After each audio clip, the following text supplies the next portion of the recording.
This podcast is part of E2C Network, where we share the whole Auburn experience. Where you go, Auburn fans? Welcome to No Huddle, your source for Auburn football news and discussion, part of the E2C Network. I'm AJ Richardson, and I'm also here with Jared Davis. We've taken a little bit of hiatus. Jared, how you doing? Now coming back, spring ball's here. It is practice time, and A-Day is just right around the corner. How you doing? How have you been holding up over the last few weeks that we've not been able to get on and do a podcast together? I'm good, man. I've missed you, AJ. Aw, thanks. Miss you too. Thank you. One thing I've not missed is pollen, and I'm already seeing pollen on my car. So that's not good, but not real good for summer projections on what the heat's going to be down here in the South. But yeah, all in all, doing well. Excited to have the players get back out there and get Hugh Freeze, get him a chance to see all the players live. And so we got some good things to talk about. Yeah, and over the last couple months, there has been a lot of recruiting being done, and my goodness, like you can tell that this recruiting staff just cares about recruiting. So as we're gonna see, there's gonna be more and more guys that probably we didn't think we ever had a shot at, and Hugh Freeze and his staff bring in because it's already happening. So that's really exciting to see what a difference Hugh Freeze is making compared to the last staff, and how much more exciting bring in real top level talent to get really Auburn back to what it needs to be in the recruiting realm. But we're also going to be talking about today the spring practice. The first week of spring practice has already happened. Probably when you're listening to this, the students will be on spring break, and there will not be practice March 6th through 10th, but we already have a full week of practice in there.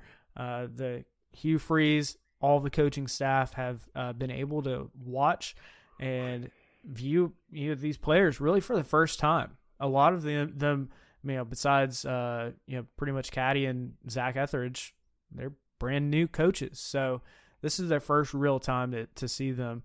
I've heard that Freeze was getting kind of reports from like the workout staff and that kind of stuff, but that's only so much. Like Hugh Freeze is very much I want to see it with my own two eyes before he makes any judgments or decisions about things. So really excited to kind of see what what starts coming out of spring practice. Some of the little stuff, Jared, we can start talking about this is the quarterback battle. What's kind of your thoughts on where we're at with spring practice with the quarterback battle? I don't know, man. I really don't. I've heard some people come out and say that Holden is not looked good, and then I've heard other people say he's had some good practices, so he might really push for the job. I read I saw a headline that said an analyst thinks that he could win the job, but I didn't read the article. I would think at the end of the day, it's probably Robbie's to lose with the current players right now. TJ is just a weird case. I've heard people say that the only reason he's out there is because he is trying to graduate so he can transfer, and he's on scholarship, so he has to go through the motions. Mm-hmm.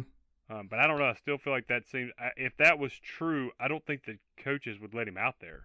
Right. I think there has to be some chance. Now, it may be 50-50, but there has to be some chance that he's staying at Auburn, right? Like, you don't let a guy go out there and practice with the team and take reps. Well, that would be taking reps from a true potential new quarterback.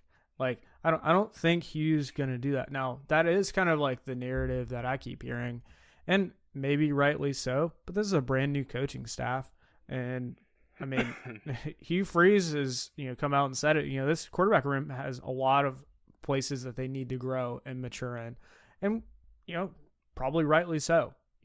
Holden only played 5 plays last year, it feels like, and then TJ started the season, then lost it, got injured. Robbie had to come in. Robbie did what Robbie had to do. We won a handful of games under him. It's like there's not a clear this is the guy. And spring practice is a time to just for these players to help the coaches see, I can do it. I can do, things that they're looking for, the small things that will lead to, putting in, the ball, pushing the ball down the field for an offense, or from a defensive perspective, making the right read on the ball and, jumping a route or whatever. And so there's so much things that kind of go into like the spring where it's like these coaches, again, they're seeing these players for really truly their first time. They're taking it all in. And I'm sure this is a great time to figure out who's who and what's kind of, pecking order a little bit. At least, hopefully by the time, A-Day rolls around, they have an idea of, some sort of depth chart. So that, some of these guys, I mean, it's just inevitable with the transfer portal. Some of these guys, if they're not at where they want to be, they're probably going to throw their name in the transfer portal. And that's just kind of the nature of where we're at. And it's unfortunate, but, those are the rules of procedure, at least at this point. Yeah, I mean, I think so Holden is a wild card, and there's Harsin had many flaws. The biggest one was probably just not understanding how important recruiting was. But, however, he said on many occasions, he basically was gushing over Holden. And I do think that Harsin did understand quarterbacks. Like I think so too.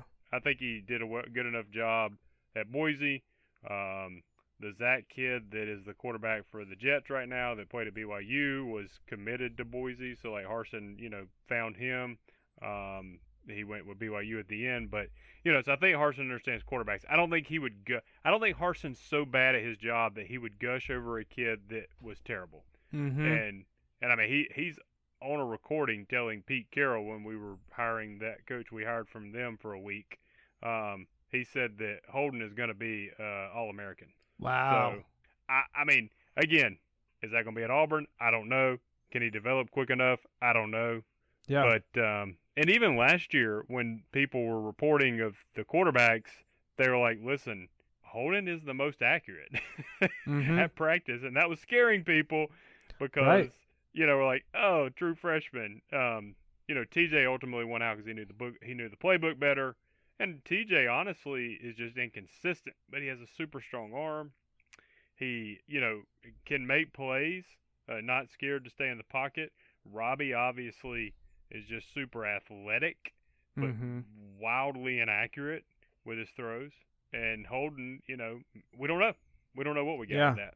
Yeah, and I do believe, like, there's something that Holden could bring to the table that might ultimately shock us. With him, it sounds like he's at least right now got a shot at getting the starting position. Now he's still got to beat out the incumbent Robbie Ashford and then also TJ Finley, depending on what happens there with him.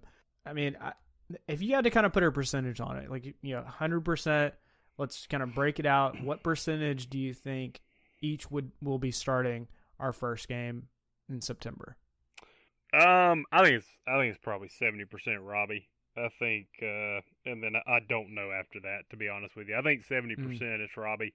Really, if we didn't have the Bama game, I don't know, but I can't get that throw out of my head that he did to JJ in the back of the corner.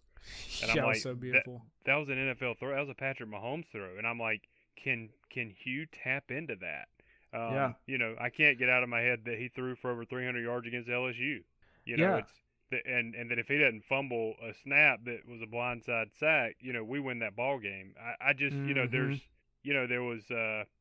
we said it last year. Robbie was the only reason we were in games, and he's also the reason we lost them.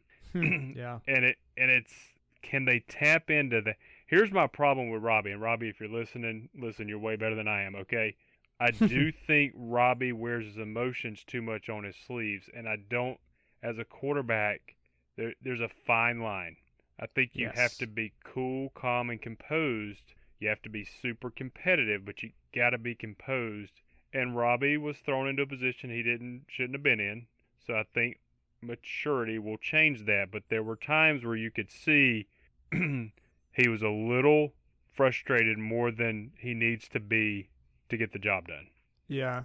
Well, and also you got to take into account, I mean, he was in high school playing baseball and football. There wasn't a whole lot of development that, he wasn't going to all the 7-on-7, battles and, places that you're really developing as a quarterback because he was kind of splitting his time. And, one of the things about Robbie was when he came to Auburn, he was devoted to football and figuring out football.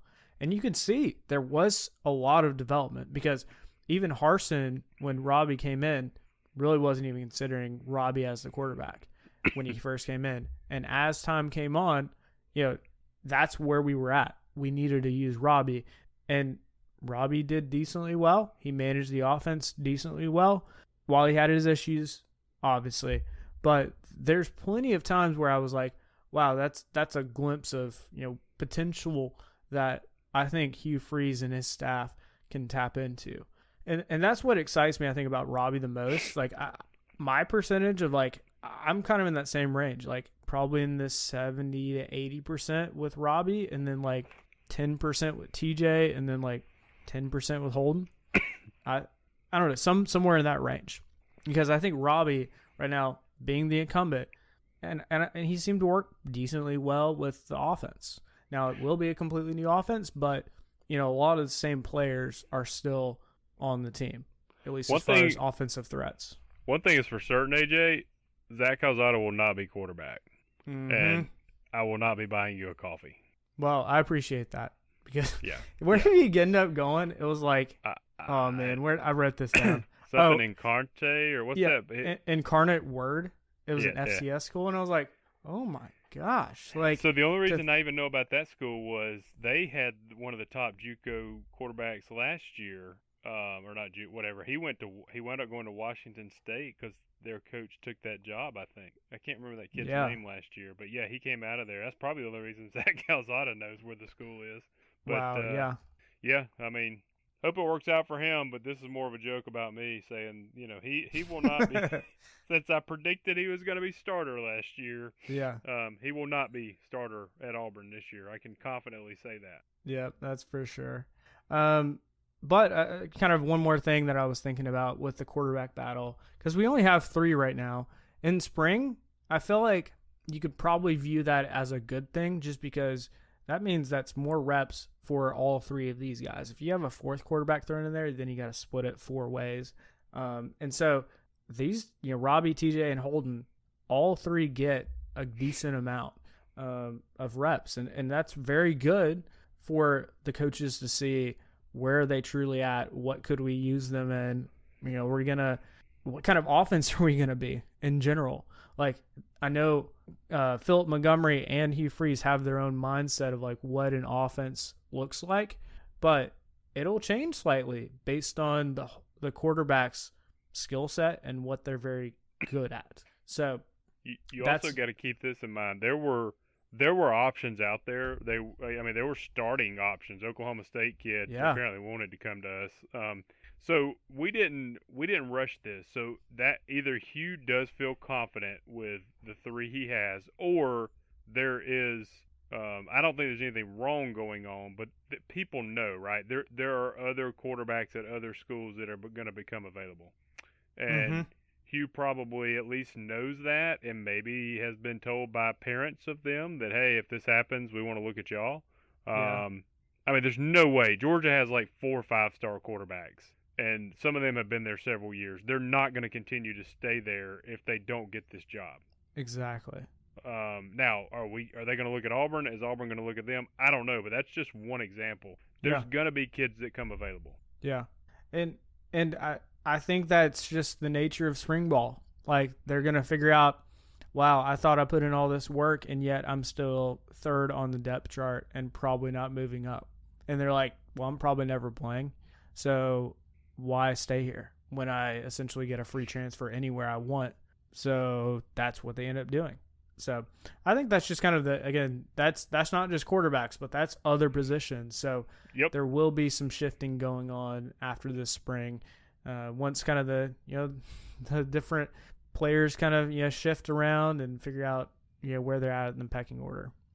All right, so let's also talk about some other offensive positions. Offensive line in particular has gotten a ton of praise.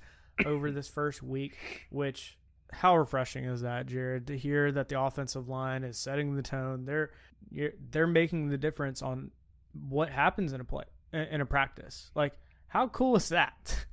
What is an offensive line? I mean, at this point, it seemed like a hodgepodge of people. Like, and this seems like we have a plan and we know what we're doing offensive line, which is revolutionary, right? Yeah, I saw on as another podcast I was listening to, and they had seen practice and just praising just the size of these guys, the footwork, just said it was a different level. Now, here's the deal. Everybody gets excited, right? There's always spring heroes. There's always A-Day game heroes that you never hear about again. But I don't think there's any doubt that there is truth to the fact that our O-line is just on an already absolute different level than it has been really the last 5 years. Yeah. Well, even last year, I was kind of hopeful that, these guys would finally develop. They'd finally gel. And it just never seemed to happen. And some of that was due to some injuries like Nick Brahms. But, I don't know even if Nick Brahms was in there. I love Nick Brahms, and he poured his heart and soul out for this team. I don't know if that would have made it any better. They were average. They right. were average, and you can't win the SEC with average O-line. No, not in today's football. Nope. You can sneak up. You can win Iron Bowls at home. You can beat LSU and A&M every now and then. You will not beat Georgia, and you will not win an SEC West title with an average O-line. Right. You have to have an exceptional one. Yes, and Hugh Freeze, the quickest hire he made, I could be wrong, but I think it was the O-line coach from Ole Miss. Yeah. And probably his most important hire was that.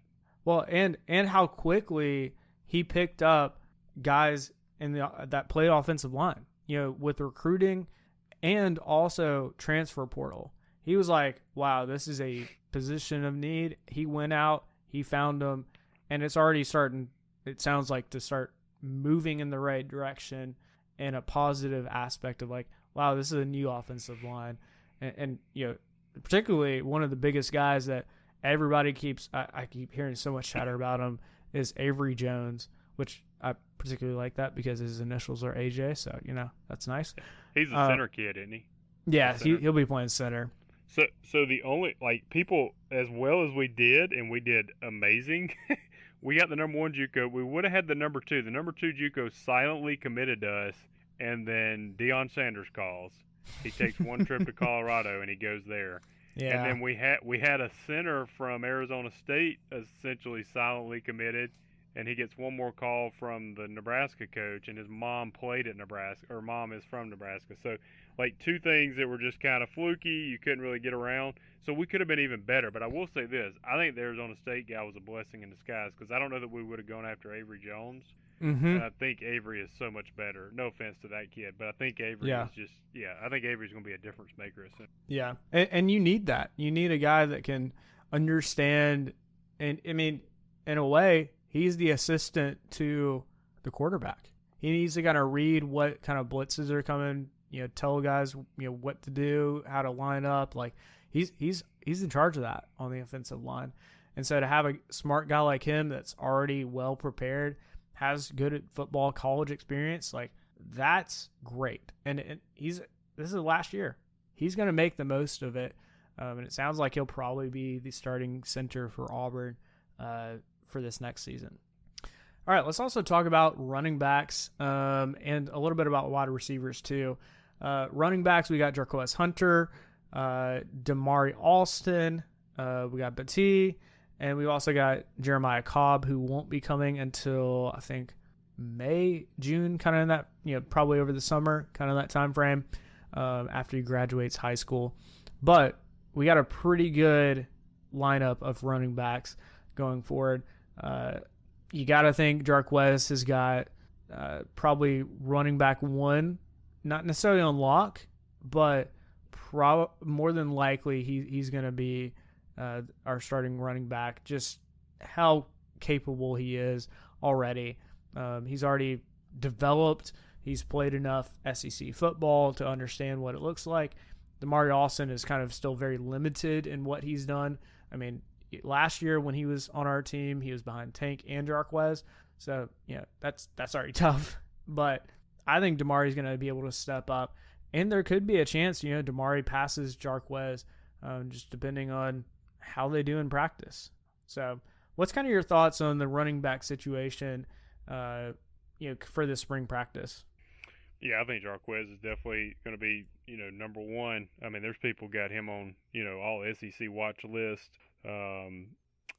I think don't know enough about the other guys. I mean, I think Batie guy, he led the, I don't know what conference is Central Florida, and he led them in running, I think.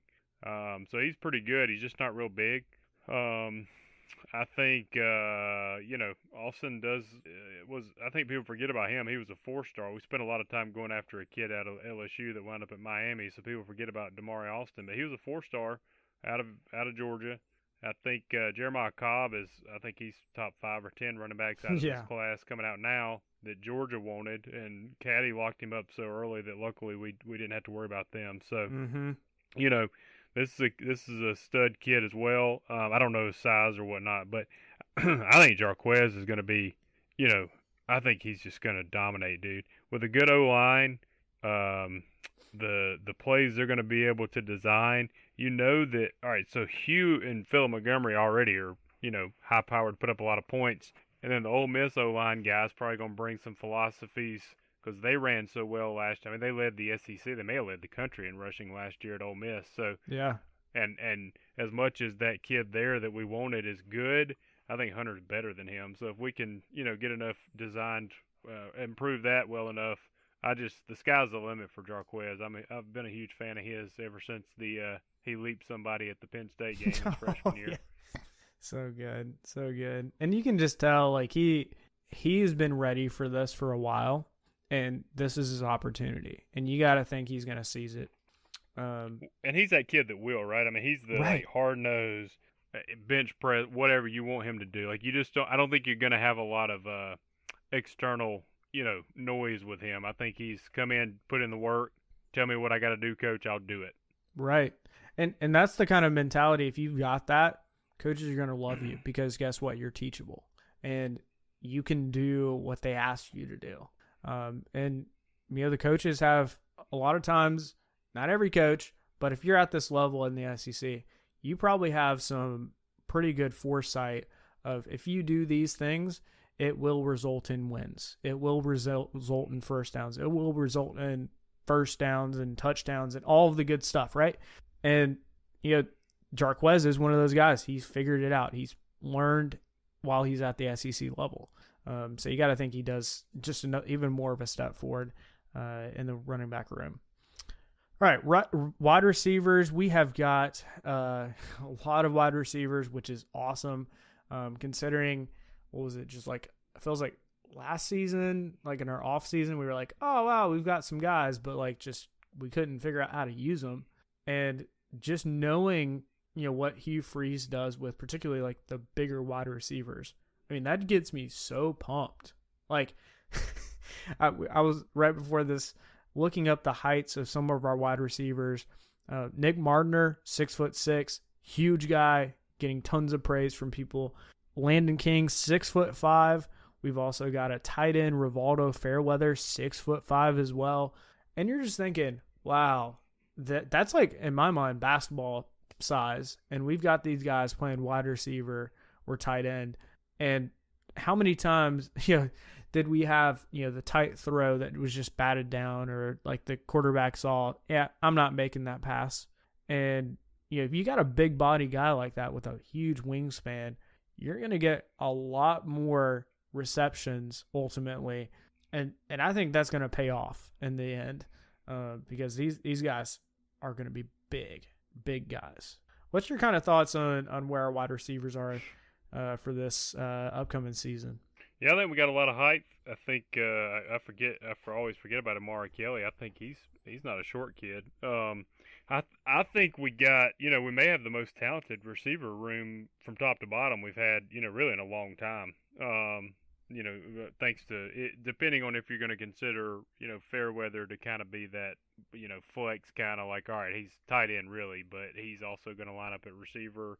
Landon King, Camden Brown, Amari Kelly, Mardner. You got Coy Moore. Yeah. Coy Moore probably led the team. Javarius Johnson.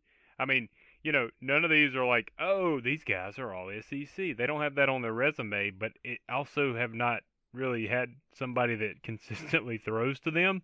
I think they've all shown flashes at other schools or here where they can really be successful. I mean, the Mardner kid was at Hawaii with Marcus Davis, our new coach, and I think he had over 1,000 yards at Hawaii. He went to Cincinnati, not as good, but they're not really a wide open offense. So, it's going to be interesting to see how do we use them. I just think with the fast, I think it's going to be. It's going to be hard to duplicate what Tennessee did last year. Their quarterback was so good, but it's going to be more of that style, right? Up pace, getting guys open, like designed open. Yeah. Let them do their thing in space, and there's not been a lot of that at Auburn since like 2013, 2014. So yeah, I think it's going to be fun to watch. One of the kind of interesting pieces that some of the players have had some interviews. And, what are some of the things that like Hugh Freeze and Philip Montgomery are, trying to teach you right now? And one of the things is a fast offense. And I think that excites me so much. Just thinking about like when I was back in school, Auburn had the phrase Auburn fast. And it was very true. We had some guys that were speedsters. We would have the speed sweep, and when it was working, you're scoring on a 70-yard sweep. Like that's the kind of fast-paced nature that we could do it. And if we can get any resemblance of like a fast offense, especially with these wide receivers, who if they're this big, they can get up to some top speeds pretty quickly. And so, man, the wide receiver room really does excite me with their capability, especially like, the last couple of years, we've struggled in the red zone. If we've got, maybe a big package where we've got a couple guys like Nick Mardner and Landon King and Rivaldo Fairweather, who are all 6'5" or taller out there, you've got options to throw the jump ball. You could have potentially 2 or 3 guys that you just kind of throw the ball up and say, go make a play, because they're going to be 5-6 inches taller than a lot of the defensive backs in the SEC.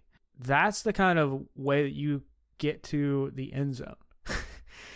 It's not, always making the tricky play, some misdirection, which sometimes that does work, sometimes it's not.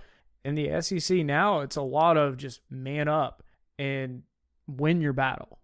And with the bigger body, you're going to have a higher chance of winning those battles.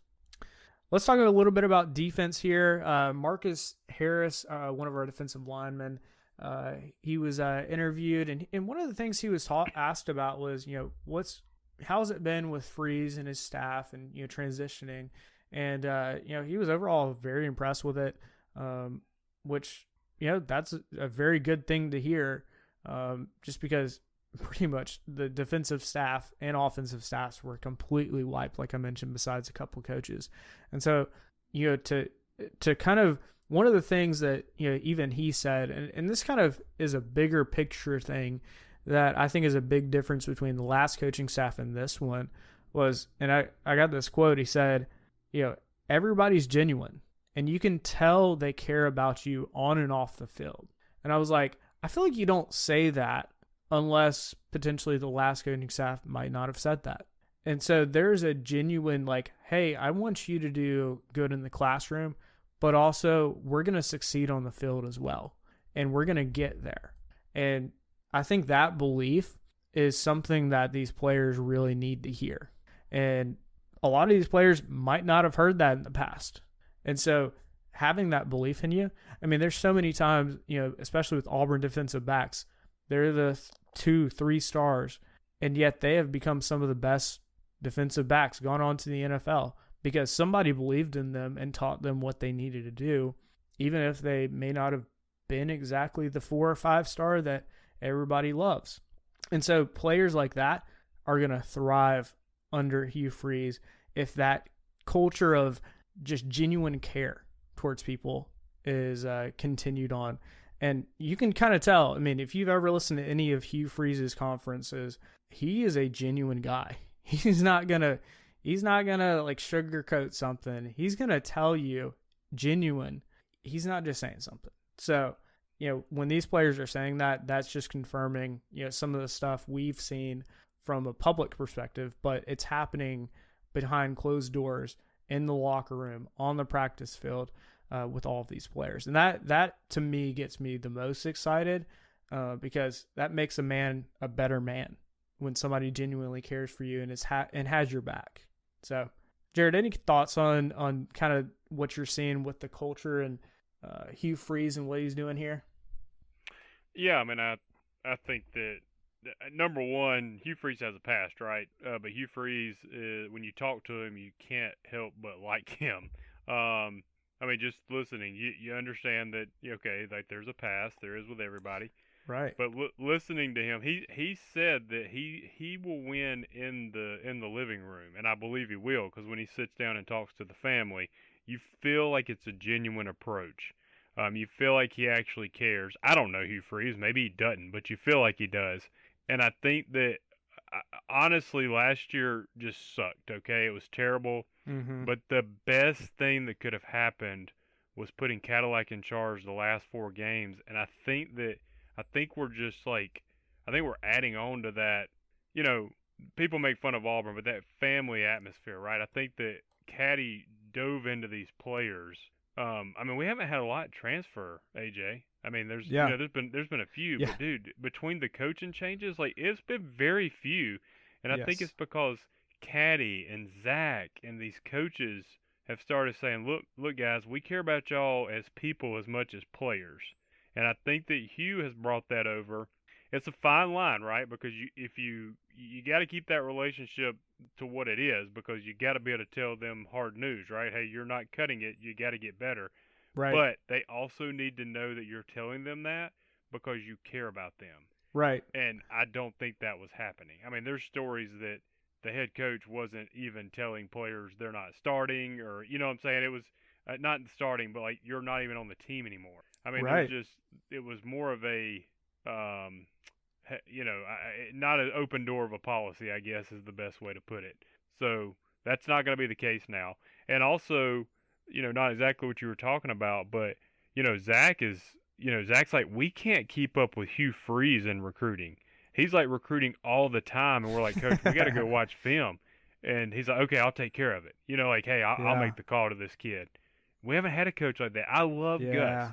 I love Gus.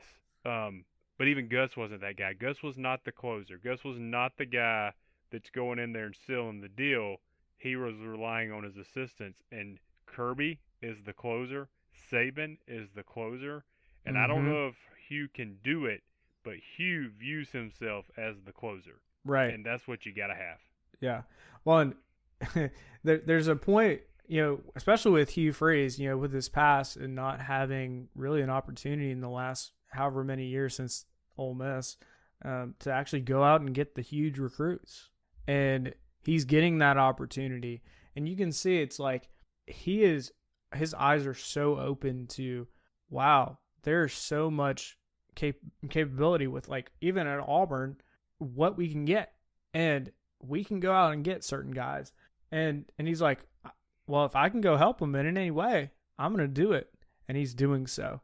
And so there's an element of like, wow, like I genuinely still believe Auburn's only a few years away from a potential national championship if the cards play out correctly. And so getting the guys this year and next year that come into Auburn's team is going to be really important if you want to build the championship mindset, which can only come when you have a good culture, good coaching staff, and you got some really good players. And if you have those 3 pieces together, you can get to that if you have a good season. And there's a little bit of luck thrown there, but like at the same time, you got to work hard to get there. Yeah, if we went down the list, it might be more, but I think there's probably solidly 12 teams that can actually feasibly win a championship with the financial support, fan support, location to talent. There's probably 12 teams in this country that can actually confidently say, with the right scenario, we can win a championship. Yeah. Auburn's one of those. We're probably 12. We got some work to do to climb that ladder. Probably 6 or so are in the SEC. You got a few in the Big Ten. You got maybe 2 in the Pac-12. Maybe 2 in the ACC. But at the end of the day, there's not a lot. But with the financial support, the fan support, the location to talent, and now we have a head coach who gets it. Again, I want to go back and say, we're going to skip over Harsin. I think Gus was fantastic. Love Gus. Gus was a good coach. Gus won us a lot of games. Gus elevated our floor of what we should be as a team. Gus was not a closer in recruiting. That was not his number one priority. No. That is Hugh's number one priority. It is so much his priority that he gave away his baby, which is calling plays, because he knows the position we're in right now. I think he'll take it back one day, but he said, I'm going to give this up because I need to eat, sleep, and breathe talking to young players. Yeah. And I think that change of focus is going to ultimately help us. And I believe too, at some point he will probably come back to play calling, because that's like Gus. It's the way he's kind of made it this high. And you don't just give that up. That would be like, telling a salesman, hey, if you use this tactic, people will, buy your stuff. And then be like, well, you're not going to do that. We're going to hand it off to somebody else. Have them trained and do it exactly the same way you do. I mean, it's hard, but at the same time, that's a step that he recognizes. Again, his eyes are open to what he needs to do to give this team really a shot at what they've ultimately been probably told about in their recruiting pitches. We can win an SEC championship with you. And none of these guys have truly been given that shot yet. And so this could be, a year or two away. If these players really buy in, and so far they're buying in. They're not transferring out. They're staying here, at least so far. And that's a good sign when you got a new coaching staff. Yeah, and I think it shows that Hugh he's not stubborn. He's not set in his ways. He knows, listen, you got to give Saban credit, right? Saban has adapted offensive schemes. He's adapted a lot of things, right? I think that Hugh said, listen, I came in and saw a problem. We didn't have talent. Yeah. And so I said, I'm going to step back from what I love doing. I'm going to turn over the majority of offensive handling to another guy. Because I got to go fix this first. And, he could have easily come in and said, hey, nope, this is what got me here. I'm kind of on top of the mountain now. I love this. I'm gonna work on recruiting, but no, I'm going to keep doing play calling. And I think we'd have been in a worse spot. Yeah. So I think that he was wise with that. He's going to be involved. I mean, there's no doubt he's involved, but, the day-to-day operation, nope, that's Philip Montgomery. Right. And I think that's a good philosophy to have, because you have to be the CEO. I mean, you even see Saban, he doesn't have his hands in the defense, really. I mean, is he involved? But, he's not running a defense. He doesn't have the time to. Especially with NIL world, you don't got time to deal with that. You're dealing with so many other problems that have cropped up. So, yeah, that's kind of the world we live in now, and I'm glad he recognizes that. Jared, before we get out of here, any other final thoughts before we go? No, it's just good to see, good to see the team back. I know this is a football podcast, but, basketball probably locked down a spot in the tourney, so that's good for Auburn. Baseball's playing well. Let's get football back to what we know football can be at Auburn. And I think we're headed in the right direction, which is not something we could say for the past few years. Right. Well, you can kind of get that sense from the coaches at this point, the ones that have had interviews, the players that have talked. You can tell that it's not just like hey, we're gonna say something. We're gonna do it as well. And there's a sense of once you say something and you do it, the players are going to follow you because they can trust you. They see where you're going with things. And that seems to be where they're at right now. And that's a big positive, because there was definitely plenty of times that reports came out after the last regime change, and that there was a lot of things that just weren't happening. Guys weren't going to their classes. They weren't doing the things that they were supposed to. And that's changed. There's been a culture change, and these players have taking it with in full stride. So, Yep. All right. Exciting times, AJ. Exciting times. For sure. Jared, before you get out of here, how can the people stay in touch with you? You can find me on Facebook under my name, Jared Davis. And you can find me on Twitter at AJAY_. It's always great to be an Auburn Tiger and War Eagle. War Eagle. Thank you for tuning in to today's episode on the E2C Network. On your way out, I want to remind you to stop by e2cnetwork.com. It's your one-stop shop for all our content across our podcast, YouTube channel, and much more. To stay up to date with us, make sure you're following social media accounts such as Facebook, Twitter, and Instagram. While our content here may always be Auburn sports heavy, if it's orange and blue, it's what we do. War Eagle.